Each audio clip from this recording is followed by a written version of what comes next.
అందరహిత సమాజం మన అందరి బాధ్యత. స్నేహిత అమృతస్థం సేవా సమితి అధ్యక్షులు రాజు. చదువుతో పాటు ప్రతి విద్యార్థిని సామాజిక బాధ్యత అలవర్చుకోవాలి.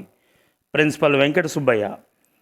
పులివెందుల పట్టణంలోని ప్రభుత్వ బాలికల జూనియర్ కళాశాల ఆవరణంలో 38వ జాతీయ నేత్రదాన పక్షోత్సవాల ముగింపు సమావేశంలో స్నేహిత అమృతస్థం సేవా సమితి ఆధ్వర్యంలో శుక్రవారం నేత్రదానంపై అవగాహన కార్యక్రమం నిర్వహించడం జరిగింది.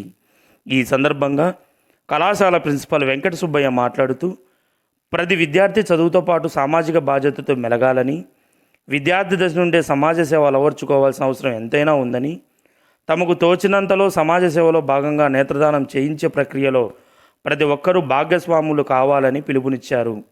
ఈ సందర్భంగా స్నేహిత అమృతస్థం సేవా సమితి నేత్ర సేకరణ కేంద్రం అధ్యక్షులు రాజు మాట్లాడుతూ, ఎంతోమంది అంధత్వంతో బాధపడుతూ నేత్రదానం కోసం ఆపన్నాస్తంతో ఎదురు చూస్తూ ఉన్నారని, అలాంటి వారి కోసం మనిషి మరణాంతరం మట్టిలో కలిసిపోయే నేత్రాలు దానం చేస్తే 2 అంధులకు చూపు వస్తుందనే మాట మీ నుండి ప్రతి ఇంటికి చేరాలని, తద్వారా కుటుంబంలో వ్యక్తి లేదా సన్నిహితులు ఎవరైనా మరణించినా 9966509364 లేదా 7093204537లకు సమాచారం ఇచ్చి అందరహిత సమాజం కోసం కృషి చేయాల్సిన బాధ్యత మనందరిపైన ఉందని ఆయన అన్నారు.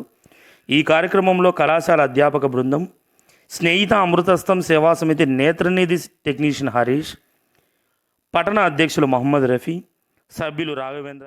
కరువైనా అంధకారమెదురైనా బ్రతకడమే బరువైనా స్థితిగతులవి ఏవైనా చిరునవ్వులతో బ్రతకాలి చిరంజీవి.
అలుపే